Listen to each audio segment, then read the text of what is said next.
السلام علیکم ورحمۃ اللہ وبرکاتہ۔ میرے پیارے اور عزیز دوستو، آج کا ویڈیو جو میں آپ کے سامنے پیش کرنے والا ہوں یہ بہت ہی اہمیت کا حامل ہے، اور میری آپ سے گزارش ہے کہ آپ حضرات اس کو آگے شیئر کرنا بالکل بھی نہ بھولیے گا۔ دیکھیے، آپ جانتے ہیں کہ وسیم رضوی نامی شخص جو کہ بے غیرت ہے، بے حیا ہے، شیطان کا اعلی کار ہے اور دشمنوں کے پیسوں پر پلنے والا ایک بہت ہی غیر حلالی انسان ہے، اس نے قرآن پاک کے بارے میں ایسی توہین کی ہے۔ مطلب یہ کہ دیکھیے، ہوگا تو کچھ نہیں، میں آپ کو بتا چکا ہوں کہ ہے قول محمد قول خدا، فرمان نہ بدلا جائے گا، بدلے گا لاکھ زمانہ مگر قرآن نہ بدلا جائے گا۔ یہ شعر بالکل اپنی جگہ اٹل ہے، اس لیے کہ یہ صرف ایک شعر نہیں ہے بلکہ یہ قرآن پاک کی ایک آیت کا ترجمہ ہے۔ قرآن مجید میں اللہ رب العزت نے ارشاد فرمایا، انا نحن نزلنا الذکر وانا له لحافظون، یعنی ہم ہی نے اس کو نازل کیا ہے اور قیامت تک ہم ہی اس کی حفاظت کرتے رہیں گے۔ یہ کون کہہ رہا ہے؟ یہ اللہ رب العزت فرما رہا ہے۔ تو ظاہر بات ہے، جس کی حفاظت اللہ تعالیٰ فرمائے اس کو ایک وسیم رضوی نامی کیڑا کچھ بھی نہیں کر سکتا۔ بہرحال کہنے کا مقصد یہ کہ اس کے اندر جو خباثت چھپی ہوئی ہے اور اس کے اندر جو رافضیت چھپی ہوئی ہے وہ باہر نکل رہی ہے۔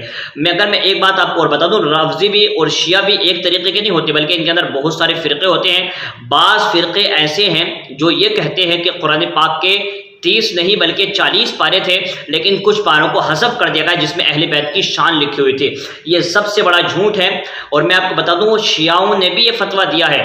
میں آپ کو دو بڑے بڑے شیعوں کے علماء، ایک ہندوستان کا ہے اور ایک پاکستان کے، ان کے دونوں کے ویڈیو دکھاؤں گا جس میں وہ کہہ رہے ہیں کہ قرآن پاک کے 30 ہی پارے ہیں، اگر اس کے بارے میں کوئی ذرہ برابر ایک لفظ کو بھی ادھر ادھر کرے گا تو انسان دائرہ اسلام سے خارج بھی ہو جائے گا، کافر ہو جائے گا۔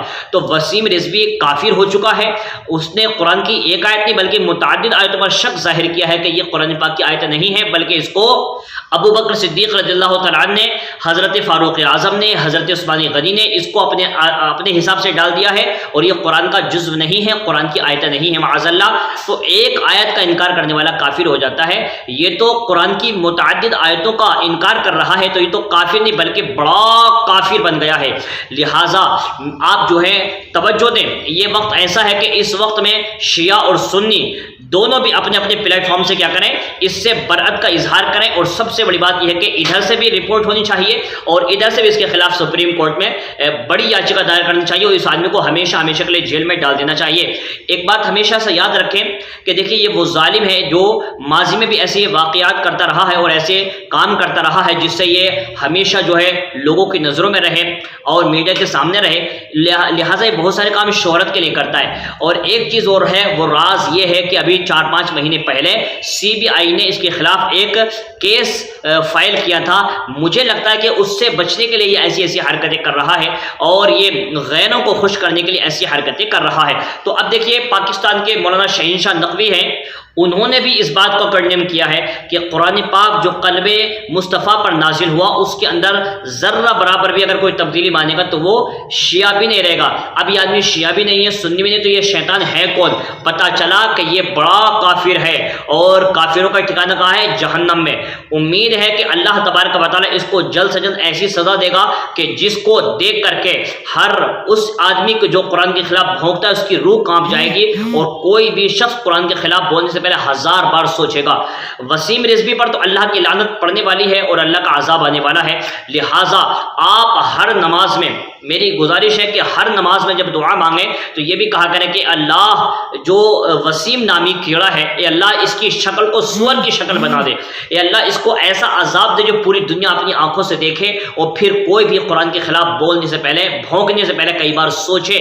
اور ایک بات میں آپ سے کہنا چاہتا ہوں کہ دیکھیے، بار بار سڑکوں پر آنا یہ بھی مناسب نہیں ہے، اس لیے کہ غیر چاہتا یہی ہے کہ ہم سڑکوں پر آ جائیں اور پھر ان کا لقمہ تر بن جائیں، لہٰذا ہمیں بار بار سڑکوں پر نہیں آنا چاہیے۔ میں نے کل بھی کہا تھا اور میں آج پھر کہہ رہا ہوں کہ ہمیں کوئی نہ کوئی قانونی حل تلاش کرنا ہوگا، قانون کے ذریعے اس کو کچلنا ہوگا، مارنا ہوگا۔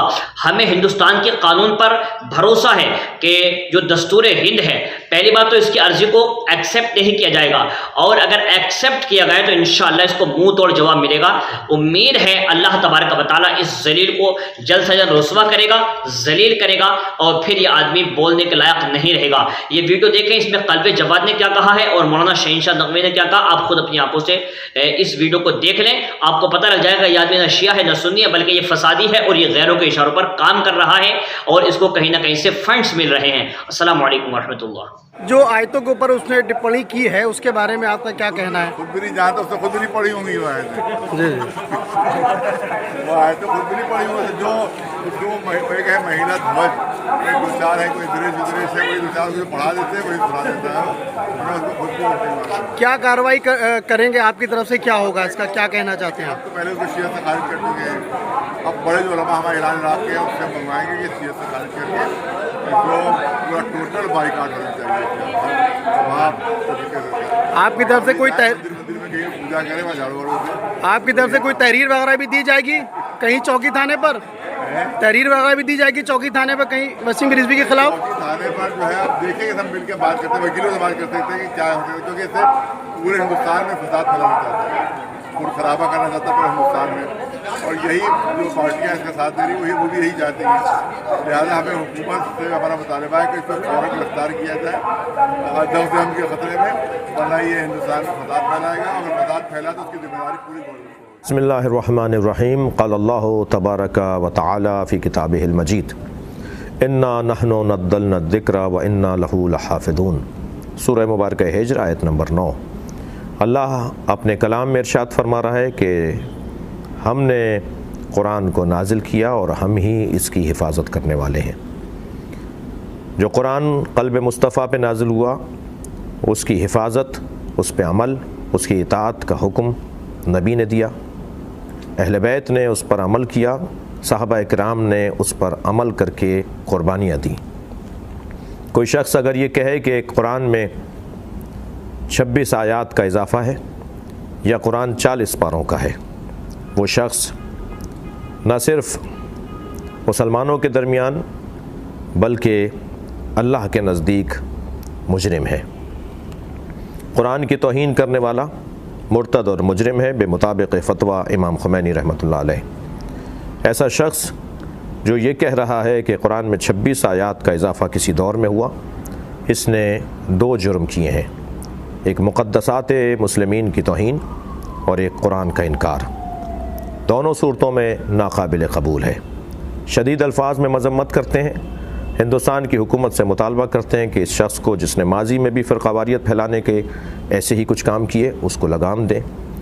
عوام اہل سنت اور عوام شیعہ، علماء اہل تسنن، علماء اہل تشیع، وہ اپنے صفوں میں اتحاد اور وحدت کو ہمیشہ کی طرح محفوظ رکھیں گے۔